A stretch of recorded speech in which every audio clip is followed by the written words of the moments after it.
kemahakuasaan Allah sangat berbeda dengan maha kuasanya manusia. Manusia semakin tinggi kuasanya, semakin jauh dari yang dikuasainya. Kalau Allah semakin tinggi kuasanya, justru semakin dekat dengan yang dikuasainya. Oleh karena itu, percayakan segala sesuatu kepada Allah. Serahkan semuanya kepada Dia. Undang Dia setiap saat. Karena Dia tidak pernah jauh dari kita. Bahkan Dia memasuki seluruh sel dalam tubuh kita. 100 triliun sel pada tubuh kita, tidak ada satupun yang tidak dihadiri olehnya. Beliau seluruh mengatur, mengurus segala kebutuhan makhluknya dengan penuh cinta kasih. Bahkan di saat kita tidur, beliau tidak tidur. Di saat kita terkantuk, beliau tidak pernah terkantuk. La ta'khudhuhu sinatu wala naum. Dia selalu berdiri tegak mengurus makhluknya, menumpahkan cinta kasihnya. Beruntung hamba-hamba Allah yang sudah bisa tahaluk di akhlakillah, yang sudah bisa mencontoh akhlaknya Allah. Oleh karena itu, tujuan kita belajar dalam kehidupan ini adalah bagaimana kita sebanyak-banyaknya mencontoh akhlaknya Allah. Tahaluk bi akhlakillah. Wa ahsin kama ahsanallahu ilaika. Berbuat baiklah kamu sebagaimana aku telah berbuat baik kepada kamu. Allah menginginkan agar kita dalam berbuat baik itu persis seperti Allah berbuat baik kepada kita, tanpa keinginan, tanpa muatan, penuh cinta kasih, bahkan tidak minta balasan. Karena semesta sudah menyediakan mekanisme sendiri bagaimana ya cara untuk mengembalikan seluruh kebaikan kepada kita semua tanpa kita memintanya. Para sahabatku yang dirahmati Allah, malam ini saya akan berbicara tentang bagaimana melangitkan jiwa sedahsyat roket. Apa sih roket itu? Kalau kita berbicara roket, sebetulnya roket itu ya kalau dalam fisika ya alat transportasi yang biasa digunakan untuk mengantarkan satelit atau benda-benda angkasa yang memiliki kekuatan daya dorong untuk mendorong benda angkasa itu setinggi mungkin sampai suatu saat lepas dari bumi. Makanya kalau kita berbicara roket, biasanya ada yang namanya escape velocity, kecepatan lepas. Berapa kecepatan awal yang harus dimiliki oleh roket agar suatu saat roket itu tidak terkena lagi oleh gravitasi bumi. Mengangkasa di sana tidak terkena gravitasi bumi lagi. Jadi sekali lagi, secara awam bisa kita pahami, roket itu bisa mengangkasa dua hal. Yang pertama, berapa banyak bahan bakar yang bisa dibakar dalam satuan waktu. Semakin banyak bahan bakar yang dibakar dalam waktu yang singkat. Dan kemudian berapa cepat bahan bakar itu bisa kita lepaskan keluar. Itulah yang akan kita bicarakan malam ini. Karena sesungguhnya ketika jiwa itu akan mengangkasa, ketika jiwa itu akan naik menuju kesadaran yang tertinggi, sebetulnya banyak yang tidak disadari. Begitu banyak beban yang ada di dalam jiwa. Begitu banyak beban yang harus dikeluarkan. Nah, seberapa cepat beban itu bisa dikeluarkan dan seberapa hebat beban itu bisa keluar dari diri kita, itu yang akan mendorong daya dorong jiwa kita menjadi kuat. Nah, malam ini kita akan berbicara hal apa saja yang menyebabkan jiwa ini bisa meroket seperti roket. Saya kira itu prolognya, semoga bisa mengerti. Saya tegaskan lagi ada dua yang menyebabkan roket itu bisa mengangkasa. Yang pertama, ya, berapa banyak bahan bakar yang bisa dibakar dalam waktu yang singkat. Dan yang kedua, berapa cepat hasil bakaran itu dilepaskan keluar, sehingga itu akan menjadi gaya dorong yang sangat hebat. Sehingga roket bisa meninggalkan gravitasi bumi, bahkan bisa mengantarkan ya benda-benda angkasa ke tujuan. Mungkin malam ini kita tidak akan menikmati ya Zoom meeting ini kalau kita tidak menggunakan jasa satelit. Nah, satelit itu disampaikan ke sana menggunakan roket. Itu barangkali prolognya dari saya. Baik, kita mulai dengan apa itu jiwa. Karena sekarang ini banyak sekali ya orang berbicara jiwa, ruh, pikiran, itu kadang-kadang tidak jelas alamatnya. Ya, oleh karena itu maka saya akan menyampaikan satu ayat dulu supaya semuanya memiliki dasar. Silahkan disampaikan Quran surat Al-Hijr ya. Surat Al-Hijr itu surat yang ke-15. Surat yang ke-15 ayat yang ke-29. Surat ke-15 ayat 29. Ini pijakannya. Seperti biasa, saya kalau berbicara sesuatu harus menggunakan pijakannya. Dalil naklinya harus jelas supaya nanti pada saat kita mengembangkan akal kita, kita tidak terjebak pada persepsi kita sendiri. Baik, kita lihat Quran surat 15 Al-Hijr ya. Surat 15 ayat yang ke-29. Saya akan bacakan pelan-pelan ya. Baca pelan-pelan supaya semuanya mengerti. Fa'idza sawaituhu wa nafakhtu fihi min ruhi faqa'ulahu sajidin. Maka apabila aku telah menyempurnakan kejadiannya, nah ini sebetulnya proses terjadinya tubuh kita. Di mana ini terjadi? Di rahim ibu kita. Mari kita sadari bahwa sebetulnya tubuh kita itu hanya berasal dari 2 sel saja. 1 sel dari ayah dan 1 sel dari ibu. Karena cinta Allah ya yang ditumpahkan kepada manusia, kemudian ayah kita dengan ibu kita ya melakukan proses yang disebut dengan percintaan. Dan percintaan itu telah memadukan 2 sel. Jadi kita ini sebetulnya buah cinta. Tidak mungkin kita bisa ada kalau ayah ibu kita tidak berpelukan. Tidak mungkin kita bisa ada kalau ayah ibu kita pukul-pukulan. Pukul-pukulan tidak akan menghasilkan perpaduan 2 sel. Perpaduan 2 sel yang disebut dengan mudra dalam bahasanya Tibet itu hanya terjadi karena cinta. Jadi kita sadari bahwa sebetulnya kita semua adalah buah cinta. Kenapa saya mengingatkan kita semua buah cinta? Supaya kita sadar sebetulnya asal muasal kita itu adalah cinta, bukan kebencian. Jadi kalau kita di dalam kehidupan yang sekarang memiliki kebencian, berarti sesungguhnya kita sudah keluar dari sifat alami kita sendiri. Gara-gara cinta itulah kemudian ayah dan ibu kita berpelukan, kemudian 2 sel berpadu. Setelah 2 sel berpadu itu kemudian terjadi proses pembelahan sel, dan sekarang di tubuh kita sudah tersedia kurang lebih 100 triliun sel.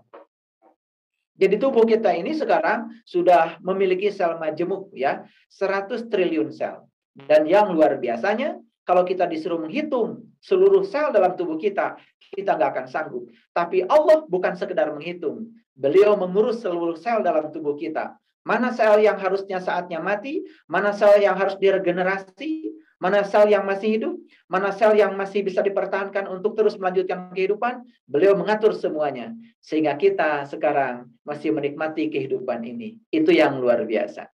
Baik ya. Fa'idha sawaituhu wa nafahtu fihi min ruhi. Maka ketika aku telah menyempurnakan kejadiannya, proses penciptaan tubuh di rahim ibu, maka setelah sempurna tubuh kita diciptakan, maka Allah menyampaikan, ya, wa nafahtu fihi min ruhi. Maka aku telah meniupkan ruhku. Jadi setelah selesai diciptakan tubuh kita, maka Allah meniupkan ruhku. Jadi yang ditiupkan ke dalam diri kita itu adalah ruhku. Ya. Ke dalam apa? Ke dalam tubuh kita. Setelah ditiupkan ruhku ke dalam tubuh kita, ada tugas berikutnya kepada kita. Apa tugas berikutnya? Maka tunduklah kamu kepadanya dengan bersujud. Pertanyaannya, yang mana ruh dan yang mana kamu? Kan di sini ada 2 kata. Ada ruh, ada kamu. Jadi ruhnya yang mana? Kemudian yang harus bersujudnya siapa? Nah inilah sebetulnya yang selama ini tidak pernah dipikirkan. Tidak pernah secara kritis ya dipertanyakan. Jadi sebetulnya yang harus tunduk kepada ruh itu adalah jiwa. Sekali lagi, yang harus tunduk kepada ruh itu adalah jiwa. Nah, apa sih ruh itu? Ruh itu perwujudannya adalah cahaya. Tetapi bukan cahaya seperti biasa. Karena semua cahaya yang di bumi itu adalah cahaya yang ada sumbernya. Cahaya matahari berasal dari proses reaksi fisi, proses reaksi fusi. Dari pembelahan atom hidrogen di matahari yang menyebabkan melepasnya begitu banyak energi, dan energi yang dilepaskan itu kemudian menjadi cahaya. Dan cahaya itu sampai ke bumi kita. Maka bumi ini merupakan tempat yang sangat luar biasa. Dipilih oleh Allah sedemikian rupa, jaraknya sedemikian rupa dari matahari untuk berlangsungnya proses kehidupan. Apa itu kehidupan? Kehidupan adalah proses belajar. Belajar apa? Belajar melepaskan yang tidak kita ingin, Ya, belajar melepaskan yang tidak, belajar menerima yang tidak kita ingin, dan belajar melepaskan yang kita ingin. Itu dalam hidup. Karena dalam hidup cuma dua. Ada yang tidak kita ingin, ada yang kita ingin. Terhadap apa yang tidak kita ingin, kita diajarkan untuk menerima. Terhadap apa yang kita ingin, kita diajarkan untuk melepas. Selama hidup kita masih menendang dan mencengkram, menendang yang tidak kita ingin, dan mencengkram yang kita ingin, maka hidup kita akan terus dipenjara oleh penderitaan. Nah, harus bebas dari penderitaan supaya jiwa kita bisa meroket. Baik, kembali lagi pada topik tadi. Jadi ada ruh, ada jiwa. Jadi yang harus tunduk kepada ruh itu adalah jiwa. Jadi kalau begitu, pada saat ditiupkan ruhku ke dalam diri kita, apakah di dalamnya ada jiwa? Ada jiwa. Ada jiwa di sana. Ya, ada jiwa di sana. Nah, kalau begitu, bagaimana kita memahaminya? Nah, dalam Quran surat Al-Maidah ayat 73, Allah menyatakan seperti ini. Laqad kafarul ladzina qalu innallaha salisu salasa. Sungguh tertutuplah orang-orang yang mengatakan bahwa Allah salah satu dari yang tiga. Jadi konsepsi tentang Allah itu ya dalam tradisi Islam, dalam berbagai macam rujukan kitab-kitab yang ada di Islam itu ada tiga. Yang pertama ada Nurullah atau cahaya Tuhan. Yang kedua Nur Muhammad, cahaya terpuji. Yang ketiga adalah Nur Insan, itu adalah cahaya insani. Yang disebut dengan diri sejati manusia itu adalah Nur Insani, yang disebut dengan cahaya insani. Nah, cahaya insani itulah yang disebut dengan jiwa. Jadi kalau begitu jiwa harus tunduk pada siapa? Jiwa itu harus tunduk pada dua. Pertama harus tunduk pada cahaya Tuhan, yang kedua harus tunduk pada cahaya terpuji. Itulah yang disebut dengan Rasulullah sejati yang ada pada diri setiap manusia. Makanya sifat Rasul ada 4. Yang pertama sidik, yang kedua amanah, yang ketiga fatonah, yang keempat adalah balagoh. Coba kita cek sekarang. Apabila kita berbohong, maka kita akan ditegur oleh diri kita sendiri. Itulah sidik yang hidup pada diri kita. Apabila kita berkhianat, akan ditegur oleh sifat yang kedua, yaitu amanah. Karena amanah itu hidup pada diri kita. Apabila kita melakukan tindakan yang bodoh, maka kita akan mengatakan, kok kamu bodoh? Karena dalam diri kita ada sifat Rasul yang ketiga, yaitu fatona. Apabila kita tidak menyampaikan sesuatu kepada yang berhak untuk menyampaikannya, maka kita akan ditegur oleh sifat yang keempat, yang disebut dengan balago, yang berarti menyampaikan. Jadi sidik ada pada diri kita, ya, amanah ada pada diri kita, fatonah ada pada diri kita, dan balagoh ada pada diri kita. Itulah yang disebut dengan Rasulullah yang sejati. Makanya kita diharuskan untuk bisa menghidupkan Rasulullah yang sejati pada diri kita, yaitu perwujudan sebagai cahaya terpuji. Dan cahaya terpuji dan cahaya ilahi itu harus menjadi tempat sujudnya Nur Insani yang disebut dengan jiwa. Jadi sekarang jelas ya, yang disebut dengan jiwa itu adalah bagian yang ketiga dari ruh. Jadi ruh dengan jiwa berbeda. Ruh dalam Al-Quran dipanggilnya ruh, tapi jiwa dalam Al-Quran dipanggilnya diri atau nafs. Ya, jadi diri itu adalah jiwa. Oleh karena itu, mari kita bedakan antara jiwa dengan ruh. Karena banyak sekali kalau berbicara tidak jelas. Jiwa itu disebut ruh, ruh juga disebut jiwa. Jadi sebetulnya jiwa dan ruh dua hal yang berbeda. Jiwa hanya merupakan bagian dari ruh itu sendiri. Jadi pada saat ruh ditiupkan ke dalam diri kita, di dalamnya ada jiwa. Dan jiwa itulah diri sejati kita. Oleh karena itu sebetulnya yang disebut dengan syahadat sejati itu, atau disebut dengan syahadatain adalah bagaimana jiwa itu bisa tunduk kepada cahaya Allah, bisa tunduk pada cahaya terpuji yang menjadi sifat Allah yang ada pada diri kita. Itulah yang disebut dengan keilahian Allah yang ada pada diri kita. Makanya di dalam Quran surat An-Nas Allah berfirman, ya, ilahinnas. Jadi ilahinnas itu artinya bukan Tuhannya manusia. Karena Allah bukan hanya Tuhan bagi manusia, tapi Allah adalah Tuhan untuk seluruh semesta. Ya, maka dalam Al-Quran dinyatakan alhamdulillahi rabbil alamin. Ya, alhamdulillahi rabbil alamin artinya segala puji hanya milik Allah, Tuhan semesta alam. Jadi Tuhan itu bukannya hanya Tuhannya manusia. Lalu kenapa di Quran ada kata-kata ilahinnas?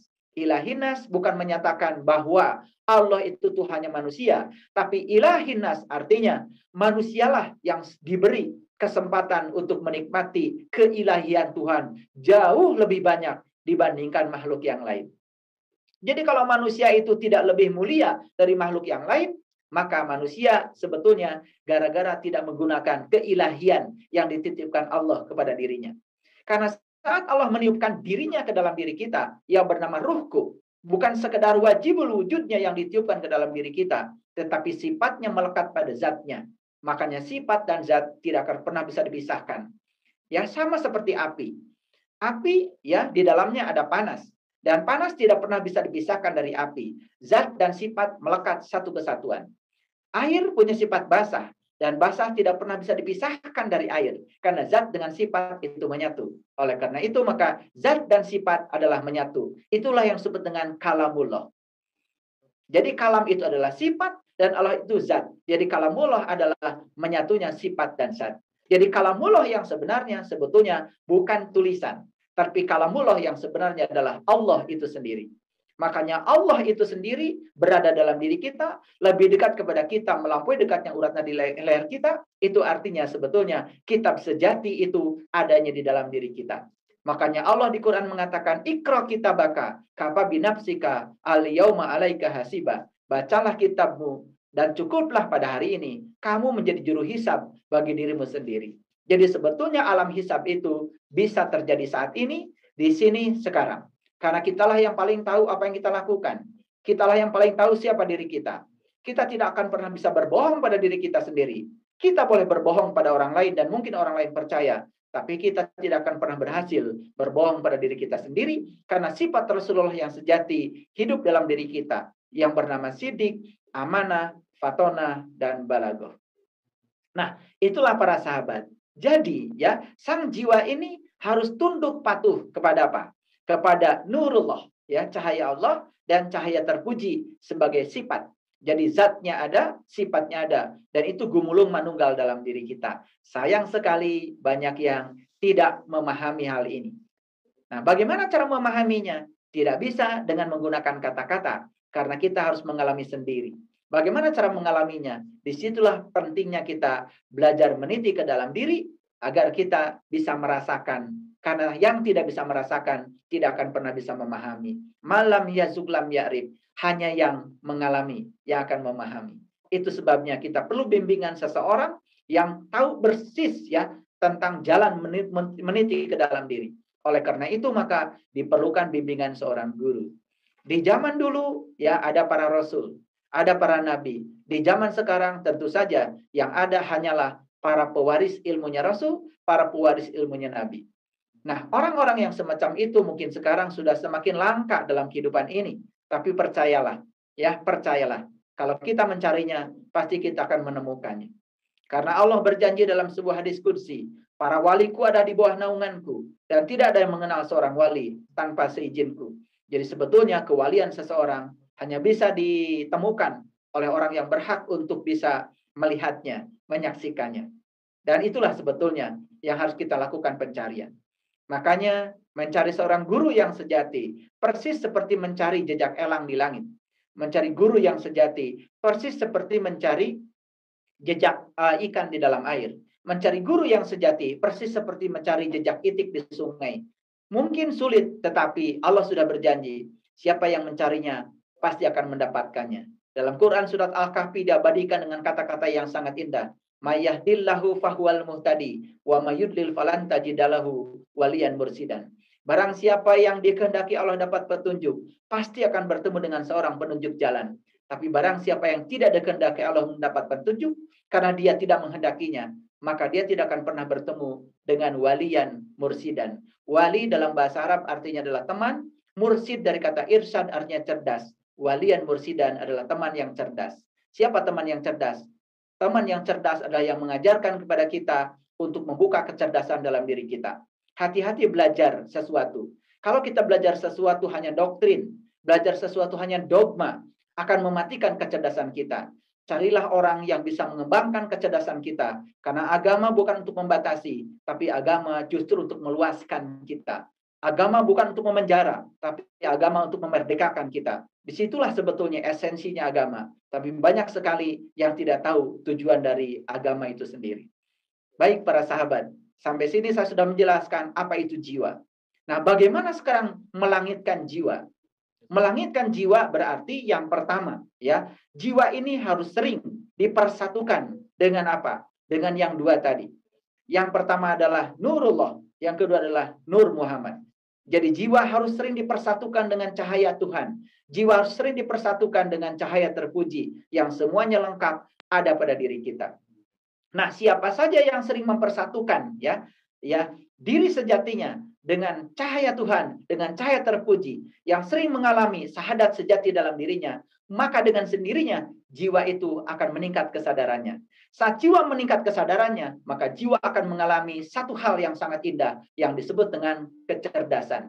Dan kecerdasan bukanlah hasil intelektualitas, hasil sekolah di sekolah umum, di sekolah formal, itu adalah hanya intelektualitas kebanyakan.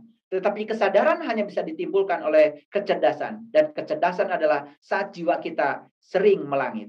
Nah, pada saat jiwa kita melangit, berarti jiwa kita sedang bertemu dengan sang guru bagi jiwa. Nah, ketika jiwa itu sudah bertemu dengan gurunya, yaitu Nurullah dan Nur Muhammad, apa yang terjadi? Maka jiwa akan menjadi majikan bagi pikiran. Nah, kebanyakan manusia justru menjadikan pikiran sebagai majikannya, lalu jiwa menjadi pelayannya. Nah, harus dibalik sekarang. Jadikanlah jiwa sebagai guru bagi pikiran. Jadi belajar agama sesungguhnya menghadirkan guru bagi jiwa. Makanya siapapun yang sudah menghadirkan guru bagi jiwanya, maka jiwa bukan lagi sebagai majikan, tapi jiwa sebagai pelayan. Makanya ada kata-kata bijaksana yang sangat indah, jiwa adalah majikan yang sangat berbahaya, tetapi jiwa adalah pelayan yang terbaik. Makanya kalau jiwa sudah bisa melayani kita, pikiran adalah majikan yang sangat berbahaya, tetapi pikiran adalah pelayan yang sangat baik. Jadi kalau pikiran ini sudah menjadi pelayan bagi jiwa, maka apa yang terjadi? Semua persepsi pikiran itu dapat dikendalikan oleh bimbingan dari jiwa, karena pikiran sudah menemukan gurunya. Nah, melangitkan jiwa artinya mempertemukan jiwa dengan sang guru sejatinya, Melangitkan jiwa itu artinya mempertemukan jiwa dengan sang guru sejatinya, agar jiwa setelah berkomunikasi dengan guru sejatinya, jiwa menjadi majikan bagi pikiran. Nah, kalau jiwa sudah menjadi majikan bagi pikiran, maka pikiran itu akan selalu bertindak dengan penuh kebijaksanaan. Jadi sebetulnya penderitaan manusia semua berasal dari pikiran yang tidak memiliki kesadaran. Kenapa pikiran tidak memiliki kesadaran? Karena pikiran tidak pernah kontak dengan gurunya. Siapa gurunya pikiran? Adalah jiwa. Siapa gurunya jiwa? Gurunya jiwa atau Nur Insani adalah Nurullah dan Nur Muhammad. Kalau ini, spektrum ini kita pahami dan kita bisa mempraktekannya dalam diri dengan cara meniti ke dalam diri, maka kita akan menemukan kehidupan yang luar biasa.